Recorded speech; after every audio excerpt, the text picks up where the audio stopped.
السلام علیکم۔ میرا آج کا یہ وظیفہ ان بہنوں کے لیے ہے، میرا آج کا یہ عمل ان بہنوں کے لیے ہے جن کی شادی کو بہت زیادہ عرصہ گزر چکا ہے اور ان کے ہاں حمل قرار نہیں پا رہا۔ تو آپ لوگوں سے میں ریکویسٹ کرتا ہوں کہ ویڈیو کو اینڈ تک دیکھ لیجئے گا تاکہ آپ جان سکیں کہ میرا آج کا یہ مجرب عمل، میرا آج کا یہ مجرب وظیفہ کس قدر حمل کے ٹھہرنے کے لیے فائدہ مند ثابت ہو سکتا ہے، کس قدر حمل کے ٹھہرنے کے لیے مثبت ثابت ہو سکتا ہے۔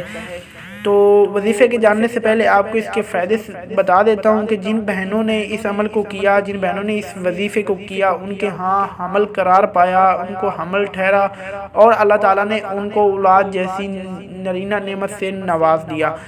دوستو، شادی کے بعد ہر جوڑے کی یہی خواہش ہوتی ہے کہ اللہ تعالیٰ ان کو اولاد جیسی نعمت سے نواز دے۔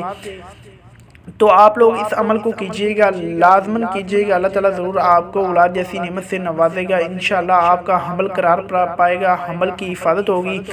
آپ نے کرنا کیا ہے، آپ نے ماہواری کے بعد پہلی رات آپ نے ہم بستری کرنی ہے، انشاءاللہ حمل قرار پائے گا اور اللہ تعالیٰ آپ کو اولاد جیسی نعمت سے نواز دے گا۔